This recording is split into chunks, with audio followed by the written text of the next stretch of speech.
Le TER numéro 879 723 à destination de Marseille-Saint-Charles.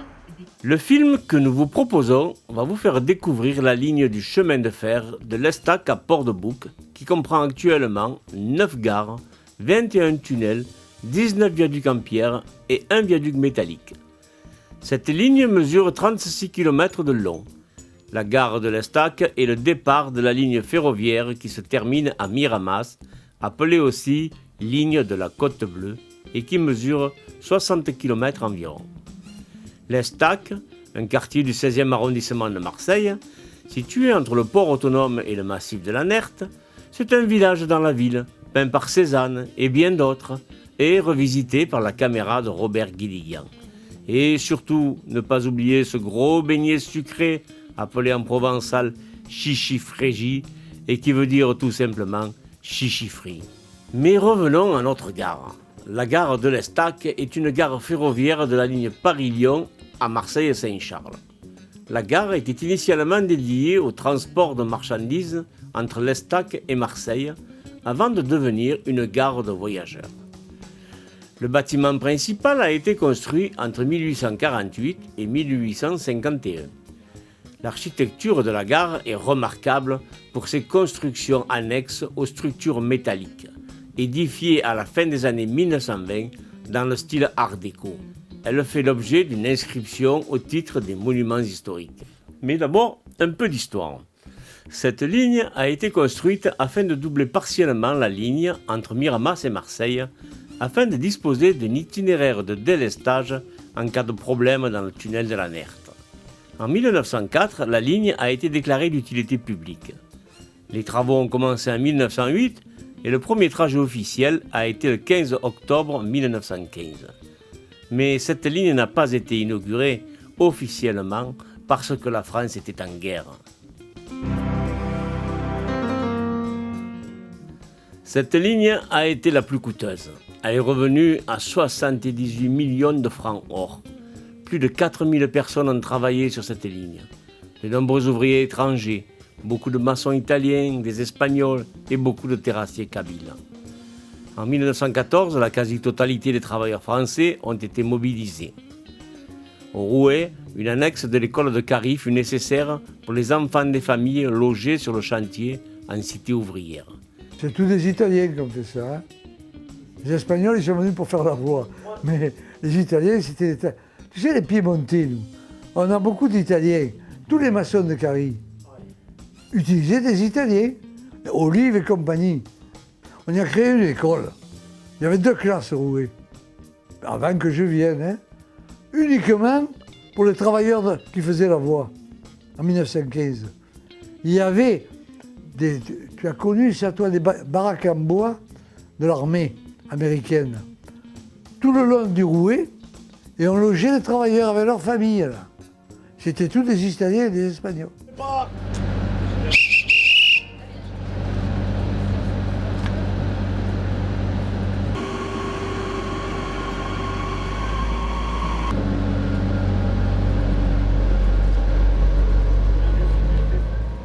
Qu'est-ce que vous avez ressenti tout à l'heure au départ du train? Ah ben, réel plaisir. Parce que, bon, mais quand on a travaillé 31 ans dans une administration, automatiquement, on a la tête pleine de souvenirs, de bons et de mauvais, mais enfin, dans l'ensemble, c'est des bons. Ça se passait vraiment comme ça au départ? Ah oui. Autrefois, oui. Il fallait annoncer le nom de la gare, hein, inviter les voyageurs à rentrer, à prendre le train, donner la durée du stationnement et donner le signal de départ du train. Après s'être assuré que les voyageurs étaient bien montés dans le train. C'est important. Le mécanicien, vous écoutez toujours? Mais il obéissait surtout au signal. Il ne m'écoutait pas ce que je lui disais, mais il regardait le signal. Quand on donnait le signal de départ, automatiquement il partait, puisqu'il lui était interdit de partir sans le signal de départ. Ça fait combien de temps que vous ne faites plus des départs et vous vous êtes rappelé de tout? Oui, c'est machinal, ça, c'est l'habitude. Mais ça fait 31 ans que je suis à la retraite. Hein. Mais malgré tout, ça ne s'efface pas. Combien de temps sur la Côte Bleue? Sur la Côte Bleue, j'ai travaillé de 1957 à 1994. Ça fait une paille. C'était les vacances. Presque. Qu'est-ce que vous aimez dans ce train? Toute la vue qu'on a tout le long de... Oui, c'est magnifique. C'est magnifique, on l'a fait plusieurs fois et venez voir. Là, on va le faire à nos Petits-enfants. à nos deux autres petites filles, Lynn et Laurine. Voilà, elles vont participer à ce joli petit voyage.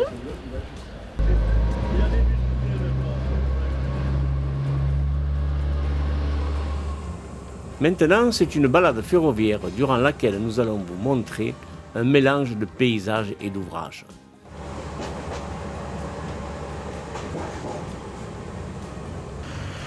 Le premier viaduc que l'on découvre, c'est le viaduc du Marinier, avant l'embranchement de la ligne Marseille-Paris.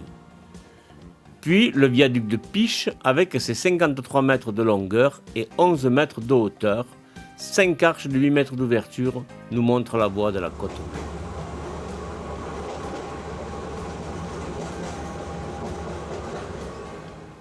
Avec le viaduc des Rios qui mesure 176 mètres de long, 33 mètres de hauteur et 8 arches de 15 mètres d'ouverture, on surplombe les quartiers de l'Estac. Puis commence la série de tunnels et de viaducs. De l'Estac à Carie, on compte 15 km de voies ferrées avec 18 tunnels et 16 viaducs. Le premier tunnel est le tunnel des Rios avec une longueur de 322 mètres. Nous quittons les quartiers de l'Estac après le viaduc de Vauclair qui mesure 64,50 mètres de long, 11,50 mètres de hauteur et 5 arches de 8 mètres d'ouverture.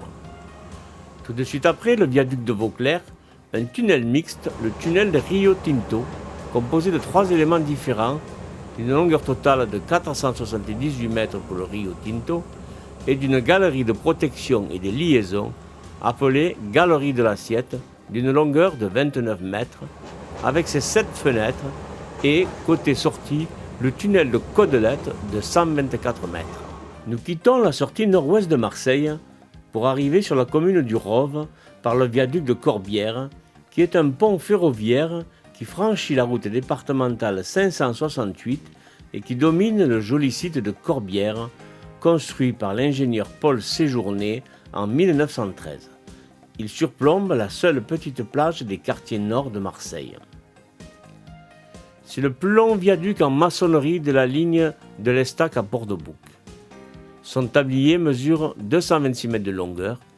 Il est rythmé par 7 voûtes en plein cintre de 20 mètres d'ouverture, encadrées de part et d'autre par 3 petites voûtes en plein cintre, également de 6,50 mètres d'ouverture. La ligne de la côte bleue mesure 60 km. 56% du parcours est en ligne droite, la pente ne dépasse jamais 5 mm par mètre et les courbes sont toujours de très larges ouvertures.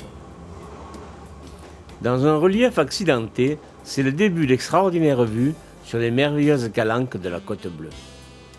C'est très beau, paysage magnifique, ça change totalement par rapport à ce qu'il y a chez nous. Moitié montagne, moitié plutôt pays plat. Ici, on y voit la mer, surtout le matin comme ça avec le soleil. C'est magnifique. Toutes les vues panoramiques qu'on voit là, j'étais enthousiasmé, donc c'est pour ça et je profite de la journée du patrimoine pour aller sur Marseille et puis de prendre le train. Que du bonheur. Hein. Il fait beau, on va aux journées du patrimoine et puis un décor magnifique. Un petit peu la même chose, je trouve que c'est très sympa de regarder les petits ports, cette eau très très bleue qu'on n'a pas chez nous puisqu'on vient de Normandie où on a une eau qui est un petit peu différente et un peu agitée. On prend le train pour la première fois parce qu'on est venu juste en vacances, voilà, ici. Hein, à Istres, et puis donc de Istres, on va à Marseille et notre cousin voulait nous montrer toutes les calanques et tout ça, quoi, toute la côte bleue. Nous avons pris le bus à Brignoles, le bus nous a menés à la gare Saint-Charles, nous voilà maintenant dans le train de la Côte Bleue et nous allons jusqu'à Saucé-les-Pins. Je l'ai su par les journaux, dans les Var Matin. J'avais vu que les différents trains que nous avions sur la région PACA et je l'ai proposé au comité d'entreprise. Et là, nous sommes un groupe de 46 personnes de la mairie de Brignoles et nous venons découvrir le train de la Côte Bleue.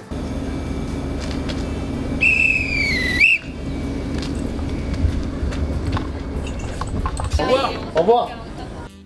Le viaduc des Loups-Bâtons, avec une longueur de 182 mètres et une hauteur de 31 mètres, et ses 7 arches de 15 mètres d'ouverture, annonce la gare du Rove, aujourd'hui détruite.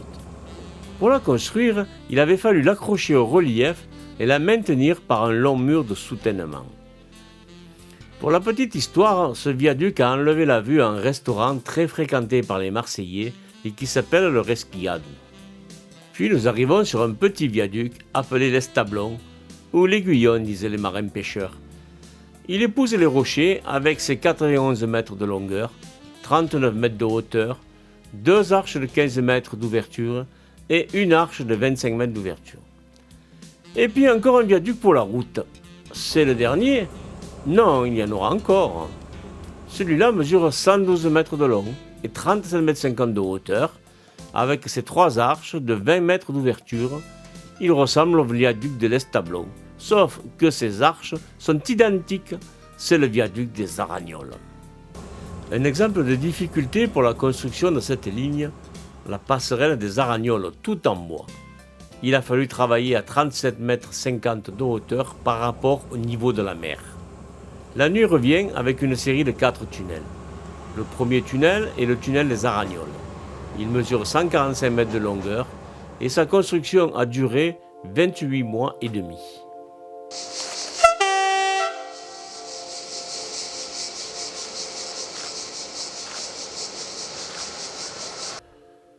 Nous retrouvons de nouveau un tunnel composé de 3 parties.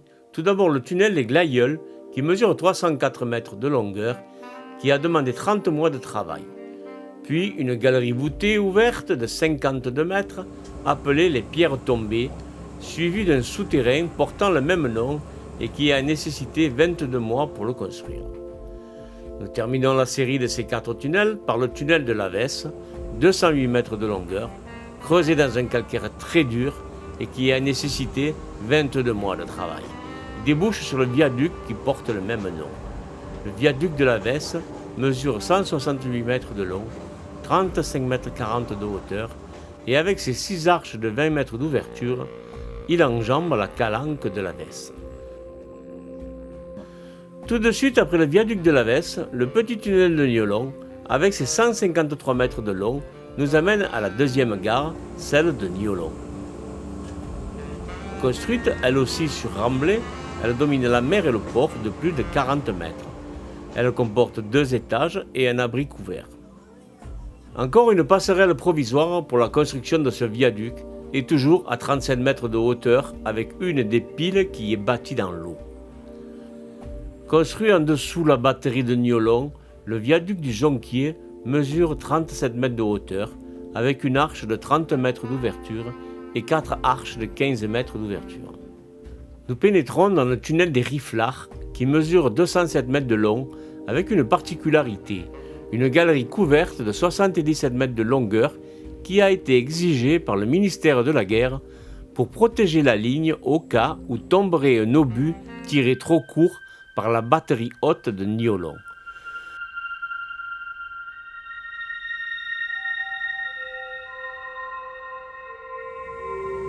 Puis, toujours dans le même tunnel, le souterrain du Moulon, 652 mètres de long, nous amène sur le petit viaduc de Baume de Lune, qui mesure 61 mètres de long avec 3 arches de 13 mètres d'ouverture. Prenons le temps de contempler la calanque de l'Hervine, une petite perle de la Côte Bleue, comme toutes les autres calanques.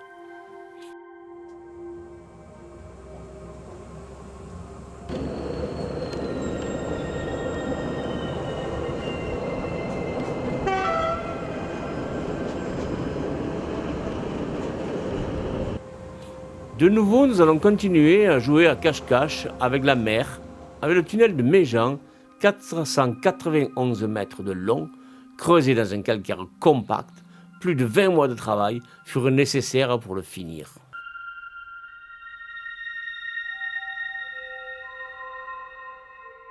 Un grand viaduc qui s'impose dans le panorama, c'est le viaduc de Méjean. Il surplombe le Grand et le Petit Méjean, d'une longueur de 122 mètres et d'une hauteur de 35 mètres, avec ses arches de 15 mètres d'ouverture. Son voisin aurait pu être une gare, Mais pour ne pas gêner un vacancier haut placé, habitué au cabanon, il fit en sorte qu'elle se fasse ailleurs afin de conserver la tranquillité de ce coin de paradis.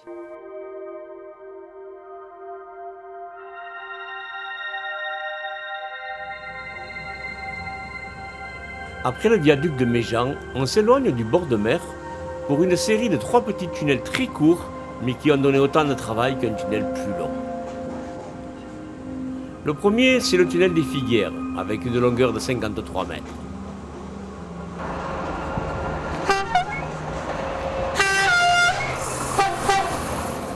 Suivi du deuxième tunnel de l'Anténor, avec ses 59 mètres de long, et le premier tunnel de l'Anténor, d'une longueur de 76 mètres.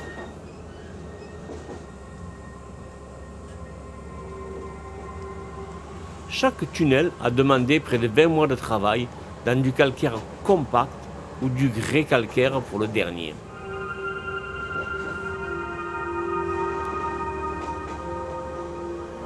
On retrouve le bord de mer avec le viaduc de Montvalon, appelé aussi viaduc de la Redonne, qui passe sur la Calanque. Sa réalisation a duré 3 ans, de 1909 à 1912.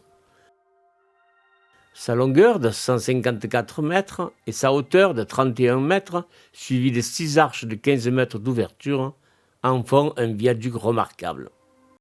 Et un jour, j'ai observé un vieux monsieur qui regardait très attentivement les voûtes du viaduc. Et moi, curieux comme d'habitude, je me suis approché, j'ai dit « Vous cherchez quelque chose, monsieur ?» Il m'a dit « Vous voyez ces pierres là-bas en haut, c'est moi qui les ai placées quand j'étais jeune. » À l'époque, on était un ouvrier et 2 aides. Il fallait qu'on place 6 pierres par jour. Et vous voyez les pierres qui sont autour du trou d'écoulement d'eau, je me souviens quand je les plaçais. Il m'a dit, vous savez, c'était dur à l'époque, parce qu'il fallait tailler les pierres, les monter, les maçonner, dans la journée, 6. C'était un gros travail. Mais ce monsieur avait un très fort accent italien et n'était pas bavard, malheureusement pour moi. J'ai essayé de le faire parler un petit moment, mais ne me disait rien d'autre, rien d'intéressant, après quelques banalités. Voilà, c'est le seul témoignage vivant que j'ai de la construction de ce viaduc. Juste après le viaduc de Montvalon, on découvre la magnifique gare de la Redonne en Suez, bâtie sur remblai. Il a fallu construire un mur de soutènement assez important pour la placer. La gare doit être construite à Méjean. D'ailleurs, si on va à Méjean, on retrouve une surface plane immense, avec une route qui arrivait, il y avait toutes ces dessertes. Mais à cette époque-là, il y avait soit un très grand journaliste parisien ou un homme politique très important qui venait passer ses vacances à Méjean, qui aimait le calme, la tranquillité, qui ne voulait à aucun prix être dérangé. Donc il a fait pression sur le PLM, qui était une société privée à l'époque, pour déplacer cette gare ailleurs qu'à Méjean. Et c'est pour ça que la Redonne a hérité de cet ouvrage-là. Écoutez, beaucoup de fierté d'habiter dans ce petit paradis et encore plus d'en être le maire pour ce qui est le territoire de la commune d'Ansuez-la-Redonne. Les paysages sont magnifiques. Ils ont aussi l'histoire parce que quand on regarde, il y a des traces partout. Qu'est-ce qu'a été à l'époque la ligne, comment se sont transformés les paysages, les collines qui ont évolué, des constructions qui sont arrivées, des cabanons qui sont devenus aujourd'hui des villas. Enfin, il y a la richesse de l'histoire et les paysages donnent aussi cette richesse. Monsieur Roubaud a choisi la gare de la Redonne en Suez pour la couverture du livre. La ligne de chemin de fer de la Côte Bleue vers le plaine de la Crau. Vous en êtes fier ? Oui, écoutez, je vous disais tout à l'heure que j'étais fier de ce qu'était notre ville. Et notre ville, sans la gare et l'histoire SNCF aussi, elle n'est pas notre ville, quoi. Ça fait partie intégrante. Et que M. Roubaud, avec la qualité de cet homme et le parcours, il faut le savoir, quoi. Il a tout fait. La façon dont il a travaillé, il s'est acharné à reproduire l'histoire et sans la détruire, parce qu'il est un des rares historiens on va dire bénévole la plupart du temps, à avoir retranscrit avec une vérité entière l'histoire de cette ligne. Alors qu'il ait choisi en Suez-la-Redonne, oui, on peut qu'en être fier, c'est un beau choix, je ne pourrais pas dire le contraire, le maire de la commune il ne pourra pas dire, mais c'est un beau choix parce qu'il est réel, cette gare, d'abord il n'y a qu'à la regarder. Il n'y a qu'à la regarder comme elle était à l'époque, comme elle est aujourd'hui et comme on espère qu'elle sera conservée dans les années à venir. C'est quand même une belle gare, mais pourquoi la redonne en Suez et pas en Suez la redonne? Ah, ça, il y en a qui se posent toujours la question. C'est vrai que quand vous connaissez la ville d'Ansuez-la-Redonne et vous allez taper la gare et vous cherchez Ansuez-la-Redonne, elle n'y est pas. Ben, il faut commencer par la Redonne en Suez. Et pourquoi la Redonne? Alors, toutes les gares de France qui ont des noms composés, elles ont des noms composés parce qu'il y a plusieurs villes ou villages qui sont desservis par la même gare. Et on prend donc en première position le lieu qui est le plus proche de la gare. Donc ici, la Redonne est le plus proche, donc la Redonne et en Suez qui est le village. Voilà tout simplement. Après la gare de la Redonne en Suez, nous découvrons deux petits tunnels dits de la Pointe des Fèves. L'un de 50 mètres de long et l'autre de 62 mètres, creusés dans un calcaire argileux. Ils ont demandé 13 et 18 mois de travail respectivement. Tout de suite après ces deux petits tunnels, c'est le viaduc des Eaux Salées qui s'offre à nos yeux. Une merveille de pierre et de mortier. Le viaduc des Eaux Salées est mitoyen avec la commune de Carry-le-Rouet et Ansuez-la-Redonne. Il porte aussi le nom de la Calanque. La particularité de ce viaduc, c'est qu'il repose dans un ballon où se trouvent des sources abondantes et très chargées en sulfate alcalin et magnésien. Ces eaux auraient une action dangereuse sur les fondations des piles. D'où l'idée de faire une arche unique en plein cintre, large de 50 mètres, ce qui fut particulièrement audacieux pour l'époque. Et c'est ici, devant ce viaduc, qu'il convient de rendre hommage à Paul Séjourné, ingénieur en chef du PLM, qui a contrôlé l'exécution de la ligne. Le viaduc des Eaux Salées mesure 114,80 mètres de long, 31,50 mètres de hauteur. Il comprend une arche de 50 mètres d'ouverture et 10 arches de 4,90 mètres d'ouverture. L'épaisseur de la culée est de 15 mètres car les fondations descendent très bas. Elle traverse l'argile mélangée de blocs pour asseoir la pile sur le calcaire dolomitique compact, c'est-à-dire à 22 mètres au-dessous du niveau de la mer. Voilà, on pourrait continuer à parler de ce viaduc, mais c'est ici que prend fin la partie de cache-cache avec la mer pour le voyageur venant de l'Estac. Après le viaduc des Eaux Salées, la nature géologique change. Au calcaire vif et compact succèdent les dolomies, qui ont rendu si pénible la réalisation des souterrains. Depuis l'Estac, on trouve des sols plus variés, mais qui posèrent parfois de sérieux problèmes. Nous sommes sur la commune de Carry-le-Rouet et nous arrivons au tunnel de Materon, long de 90 mètres. Il a été foré dans des calcaires mélangés, des blocs de nature diverses et aussi de l'argile. Malgré sa faible longueur, les travaux ont duré 28 mois. Le viaduc du Vallon de l'Aigle. Il a eu un intérêt stratégique pendant la Deuxième Guerre mondiale. En effet, c'était la seule route pour accéder à Carry-le-Rouet en venant de l'Estac. Malheureusement, les Allemands l'ont détruit en 1944 lors de leur retraite et la ligne et la route furent coupées. Ce viaduc a une longueur de 107,50 mètres avec 4 arches de 15 mètres d'ouverture et une hauteur de 27,60 mètres. Cet ouvrage a nécessité des précautions car il s'appuie de part et d'autre sur des grès durs. En revanche, les deux piles centrales ont dû être fondées très profondément car le vallon est rempli de dépôts fluviatiles.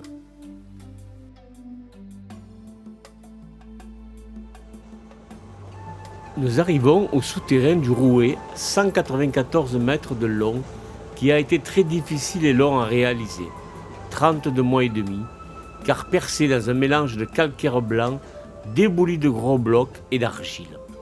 Nous sommes toujours sur la commune de Carry-le-Rouet, et le tunnel, qui a donné beaucoup d'efforts et de précautions, car son creusement s'est révélé dangereux, c'est le tunnel de Carry, 451 mètres de long. Toute la colline dite du Jas Neuf fut déblayée. Sur 180 mètres, on rencontra des marnes noires aptiennes de structures schisteuses sans consistance. La voûte se détachait au cours de l'avancement, écrasant les boisages. On utilisa dans ce chantier une incroyable quantité de bois. De surcroît, pour éviter le glissement de terrain sur les pentes côté Carry, on aménagea 39 pierrets transversales très spectaculaires et un mur de pied long de 201 mètres. Cette photo prise à Carry-le-Rouet est très intéressante. Nous voyons au premier plan la construction du pluvial et au second plan celle du tunnel du chemin du Jas vieux qui menait à l'ancienne décharge. Nous remarquons au fond l'élévation de la butte de la voie ferrée. 100 ans séparent ces deux photos prises d'en haut de la rue des Écoles où se trouvait l'ancien transformateur. Rare photo d'une motrice à vapeur prise en gare de Carry-le-Rouet. Il s'agit d'un type 220 construite de 1898 à 1902 et surnommée la Grosse C.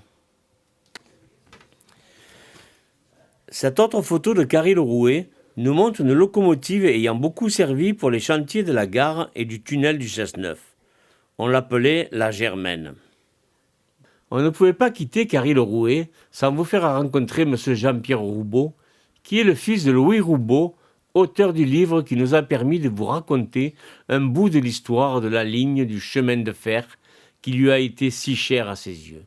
Écoutons les souvenirs de son père à Carry-le-Rouet. Ses parents, en 1928, ont fait construire un petit chalet au Petit Pigeonnier à Carry.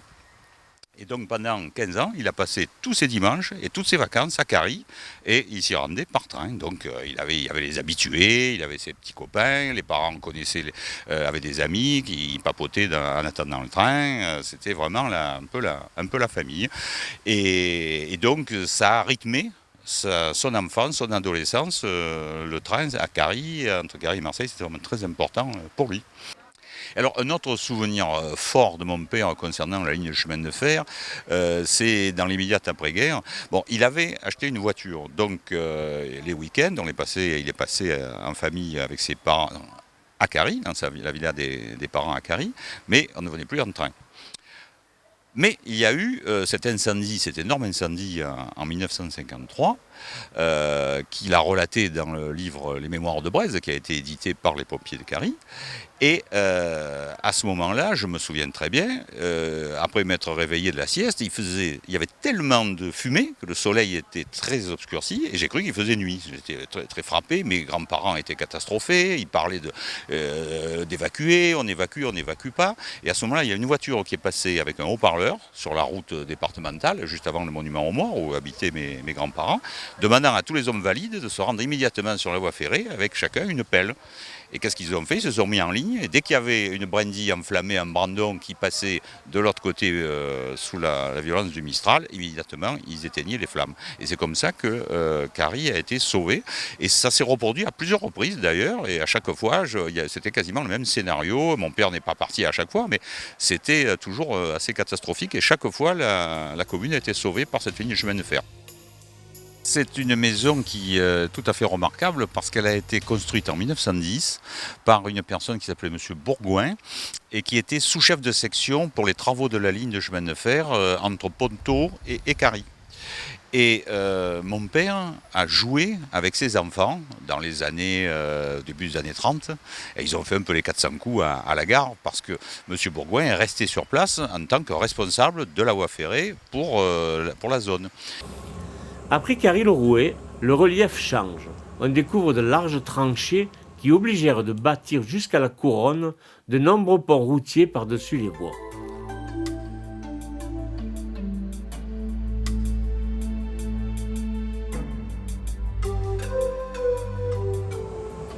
La gare de Saussay est identique à celle de Carry, mais moins éloignée du village, implantée sur des terrains qui appartenaient à la famille Charleroux. Au milieu du XIXe siècle, Saussay n'était qu'un quartier de Carry-le-Rouet. Et à cette époque, les habitants étaient très mécontents parce qu'ils devaient faire 6 km pour aller à Carry, à l'église, à l'école, à la mairie. Et de ce fait, ils demandaient leur indépendance. Ils voulaient être commune. Quand le PLM a décidé la construction de cette voie ferrée, les habitants de Saussay ont exigé d'avoir une deuxième gare comme Carry, celle-ci, celle que vous voyez, et ils ont obtenu satisfaction. Et 2 ans plus tard, quand des centaines d'ouvriers sont venus ici à Saussay pour construire les voies ferrées, les tunnels, les ponts, etc., tous ces habitants, par les Saussaytois malins, ont été comptabilisés comme électeurs. Résultat, aux élections municipales suivantes, Saussay avait une liste qui a battu celle du maire qui habitait à l'époque Carry. Et les sociétés ont exigé le transfert de la mairie à Saucé. Sur cette photo qui a été prise par un des ouvriers, Claire Huguin, on voit des terrassiers en train de faire tomber des pierres, des calcaires, et toutes ces pierres en bas, arrivées au sol, étaient ensuite retaillées pour faire les beaux moellons qu'on voit tout au long de la voie ferrée entre l'Estac et Miramas. Ces belles pierres bien taillées, il y en a des millions qui ont été taillées, notamment par des gens qui sont restés ensuite à Saucé. Un des derniers tunnels qui s'offre à nous, c'est le tunnel de Saucé, qui mesure 371 mètres de longueur, creusé à la main dans du calcaire vif et blanc de poudingue argileux. Il a nécessité plus de 27 mois de travail.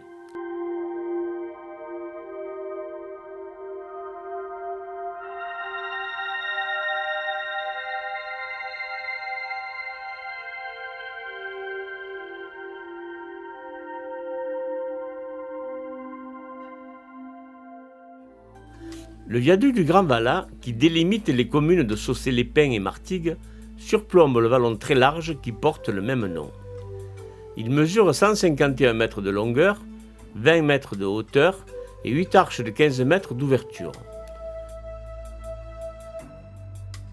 On peut voir sur cette photo le chantier du Grand Valat qui était habité. Après le viaduc du Grand Valat, on a dû creuser un souterrain sous le col des Rouges, long de 75 mètres, exécuté à la main dans des marnes grises du néo-comien et un calcaire marneux noirâtre du même étage. 27 mois et demi de travail pour le construire. Nous sommes sur la commune de Martigues et nous arrivons à la gare de la Couronne-Carreau qui a été mise en service le 15 octobre 1915 à l'ouverture de l'exploitation de la ligne. Son activité est celle d'une petite gare de banlieue. Détruite lors d'un incendie de forêt en juillet 1989. Le bâtiment voyageur a été reconstruit.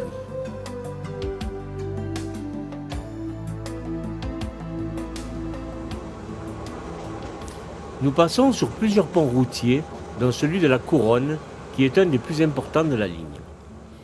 Un dernier clin d'œil à la Côte Bleue, avec un long viaduc qui permet de passer sur une large vallée qui se termine par la plage du Verdon. Le viaduc du Verdon fut un chantier important, car cet ouvrage mesure 115 mètres de long, 26 mètres 40 de hauteur et 6 arches de 15 mètres d'ouverture. Ce chantier fut aussi habité. Un dernier tunnel de 353 mètres, dit de Cavalas. Il a été creusé à la fois à la main et à la machine dans un calcaire compact. Il a fallu 28 mois d'efforts. Le dernier viaduc en maçonnerie est le viaduc de la Réraille. Il mesure 99 mètres de long, 19 mètres 40 de hauteur et 5 arches de 15 mètres d'ouverture. Tout de suite après le viaduc, la gare de Ponto-Saint-Pierre, qui n'existe plus aujourd'hui.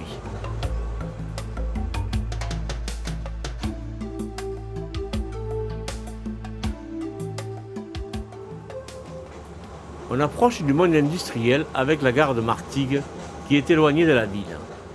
Elle est l'une des 3 gares encore en service actuellement sur le territoire de la commune de Martigues.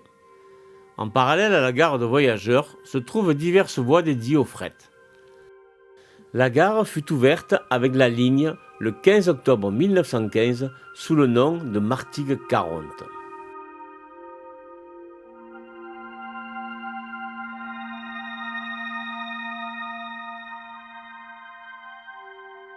À la SNCF, donc, je travaille au sein de Gare et Connexion.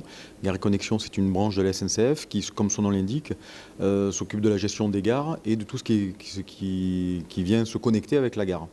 Voilà, moi, je m'occupe sur tout le département des Bouches-du-Rhône. Je suis responsable de ce qu'on appelle la gestion de site des gares régionales. C'est-à-dire toutes les gares qui vont jusqu'à Miramas, jusqu'à Pertuis et jusqu'à La Ciotat, en partant de Marseille, hors Marseille-Saint-Charles et Aix-TGV. Et je m'occupe de tout ce qui permet aux voyageurs de passer dans la gare en toute sécurité, que la gare soit propre, qu'elle soit sûre, voilà, et que tout se passe bien dans la gare. Vous avez deux typologies de gares. Vous avez des gares avec ce qu'on appelle avec du personnel, que l'on qualifie de gare, et vous avez des gares où il n'y a pas de personnel, que l'on qualifie de halte. Voilà. Donc autour de l'étang de Berre, vous avez 21 sites, Miramas compris, et vous avez à peu près moitié-moitié de gares et de haltes.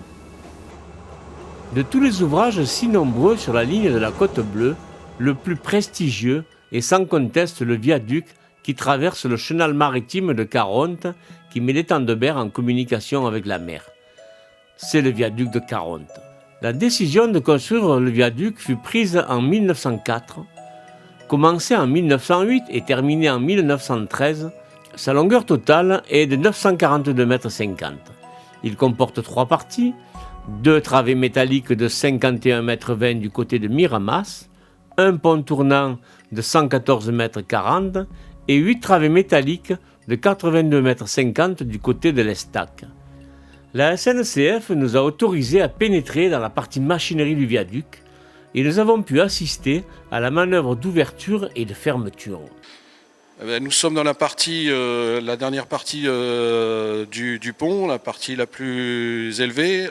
C'est la partie mobile et la partie fixe. Donc nous avons la partie mobile au-dessus de nous et la partie...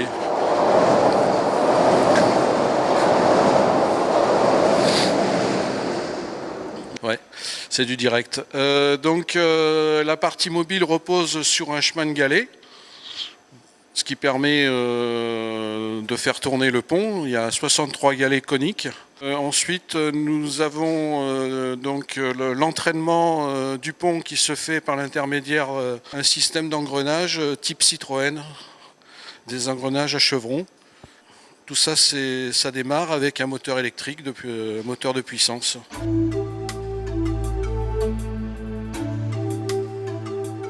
Du pont, en fait, on se retrouve ici avec la partie fixe, le roulement à billes, en fait, le pont qui repose sur des rouleaux coniques, et la partie mobile. En l'occurrence, lorsqu'on va lancer la rotation du pont, on va avoir la rotation de cette partie, et cette partie qui va rester fixe, et également la rotation du roulement à billes. Je suis devant un arbre de transmission des moteurs principaux qui font tourner le pont. On en retrouve 4 sur la totalité du pont, et à savoir qu'on peut tourner le pont sur 4 moteurs en fonction de la vitesse du vent, et en mode dégradé on peut faire tourner le pont sur 2 moteurs, mais en l'occurrence il ne faut pas que le vent soit supérieur à une certaine vitesse. Bon, donc là nous avons le pivot central du pont, ce qui fait la liaison électrique. Ça permet de faire la liaison électrique entre la partie fixe sur laquelle nous sommes et la partie mobile du pont au-dessus de nous. On aperçoit les bacs de contact. En fait, c'est un rotateur qui permet de faire les liaisons électriques et les liaisons informatiques pour le système d'automate. Nous avons aussi 4 vérins hydrauliques qui permettent de soulever le pont pour éventuellement changer des bagues coniques qui seraient défectueuses ou pouvoir faire une inspection de la rampe de roulement du pont. Voilà, bon, c'est pas tellement utilisé, mais éventuellement on peut s'en servir. Ces vérins hydrauliques qui servent pour la réparation, l'inspection et éventuellement, et en fait ça soulève la totalité du pont, qui fait 1500 tonnes. Ici nous avons quelques indications géographiques. On aperçoit par exemple la plaque l'Estac, il y a la plaque mer, la plaque l'étang et la plaque Miramas. Ça permet de pouvoir se repérer lorsque le pont a fait plusieurs rotations, lorsque nous sommes situés donc sur cette partie, notamment pour se positionner par rapport au contact électrique qu'on en aperçoit ici, pour savoir quels sont les contacts sur lesquels on travaille par rapport à la position du pont et sa situation géographique. Il y a 4 moteurs avec 4 engrenages Citroën. Et les 4 moteurs soit sont sollicités pour faire tourner le pont, ou alors 2 moteurs en fonction de la vitesse du vent. Ensuite, lorsque les moteurs sont défectueux, s'il y a une panne moteur, on bascule donc sur, on a un premier secours qui est sur 2 moteurs électriques qui sont directement qui entraînent directement l'engrenage Citroën, des moteurs de secours. Et si vraiment il n'y a plus d'alimentation électrique, on peut basculer sur un système à manivelle. C'est-à-dire qu'on tourne les manivelles à 2 endroits, et on fait tourner le pont uniquement à la force des bras. En fait, pour faire la manœuvre du pont et pour pouvoir travailler au niveau du pont, nous sommes obligés d'avoir l'assurance qu'il n'y ait aucun train ne puisse passer. Donc nous prenons des mesures de protection avec le service du transport. Ces mesures sont données par des transmissions de dépêches. Alors pour la rotation du pont de Martigues, c'est une rotation qui est gérée par un automate programmable et on va se retrouver avec différentes phases. Avant de lancer la rotation proprement dite, il faut qu'on désolidarise la voie. Donc on va, dans un premier temps, faire lever les rails de manière à désolidariser la voie. Dans un deuxième temps, on va décaler le pont, c'est-à-dire que cet ouvrage qui fait quand même 1600 tonnes, de par son propre poids, a tendance à fléchir de l'ordre de 30 mm. Donc on va envoyer des coins ou les enlever de manière à rattraper ce calage au niveau de la hauteur de la voie. Ensuite, on a des verrous qui viennent nous verrouiller cette partie fixe et mobile pour éviter toute rotation intempestive et tout mouvement intempestif. Donc c'est 3 phases. Un déséclissage au niveau de la voie, un décalage et un déverrouillage. Après la fin de ces 3 phases, on peut envoyer la rotation proprement dite à l'aide des 4 moteurs que l'on a vus à l'étage inférieur.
Nous procédons donc à la fermeture du pont qui va se faire en 2 phases, la rotation du pont et ensuite tout le système de verrouillage et calage en fin de manœuvre pour se remettre dans l'axe de la voie et pouvoir assurer le passage des trains. La rotation au départ du pont, ça prend 4 minutes à peu près.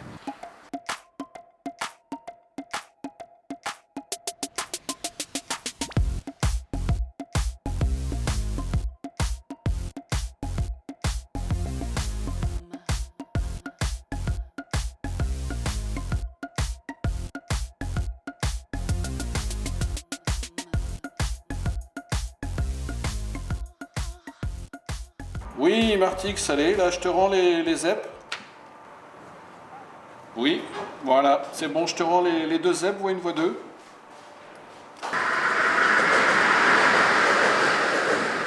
Ce viaduc de Caronte, un journaliste a écrit « C'est une nouvelle merveille du monde ». Vous êtes de cet avis ? Oui, effectivement, complètement, j'adhère complètement. En fait, je dirais même que c'est la 8e merveille du monde. Enfin, c'est surtout une merveille de technologie pour l'entreprise SNCF. C'est une construction ferroviaire qui est assez extraordinaire. Nos parents, grands-parents ont participé à l'élaboration de ce bâtiment, de cette structure. Et bon, pour eux, c'était un challenge qui était quand même assez important et ils l'ont réalisé avec beaucoup de brio et de réussite. Et nous en sommes très fiers. Nous sommes très fiers de continuer à participer au bon fonctionnement de ce pont. Quand vous êtes à la manœuvre de ce pont, vous ressentez quoi? Je ressens une grande fierté. Savoir que cette technologie aussi pointue permet de faire circuler des trains à une vitesse quand même relativement élevée, permet de sentir que ça circule en sécurité et un métier valorisant. Vous êtes chef de section à la SNCF et vous vous occupez de la gestion de ce pont. Tout à fait, donc Didier Bitterolf, je suis dirigeant d'unité SES, donc je m'occupe de la signalisation et des caténaires au niveau de l'unité SES de Miramas. On a en charge effectivement la partie électrique et mécanique du pont de 40.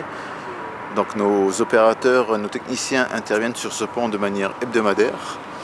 Il faut savoir qu'actuellement nous avons à peu près 3 rotations semaine.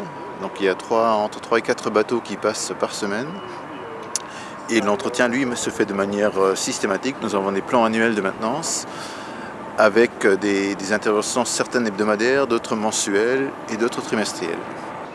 Ce pont a 100 ans, est-ce que ça vous pose des difficultés particulières? Donc nous avons effectivement fait des régénérations électriques en 2011 et mécaniques en 2014 pour améliorer le fonctionnement de ce pont, sur lequel nous intervenons, comme je le disais, donc de manière hebdomadaire, mensuelle ou trimestrielle, selon les installations. Et tout ceci est géré par ce qu'on appelle un plan annuel de maintenance dans lequel sont répertoriées toutes les interventions d'entretien que nous faisons.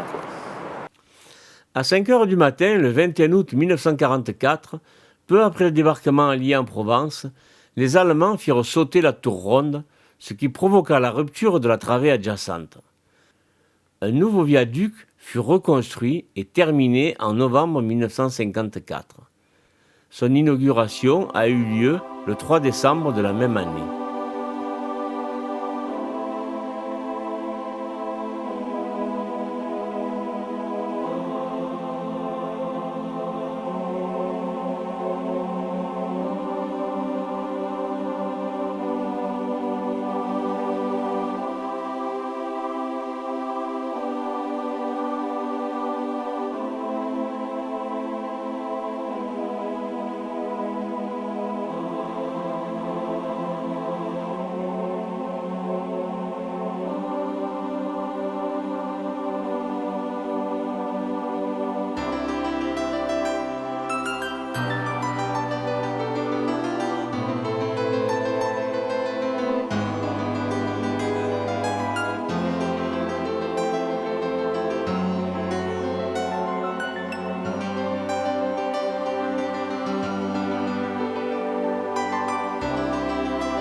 Après avoir franchi le canal de Caronte, le train arrive à la station de Croix-Sainte. L'ancien bâtiment à 2 étages n'existe plus.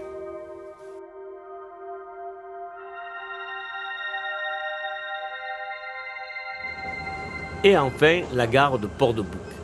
C'est une gare importante qui présente un grand bâtiment à 2 étages. Elle est le terme de notre balade ferroviaire.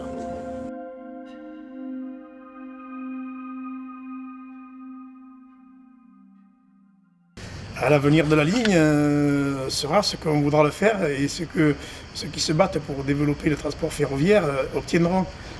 Aujourd'hui, on parle de contrat de plan avec la région et l'État et c'est le nerf de la guerre qui décide. Cette ligne a beaucoup souffert.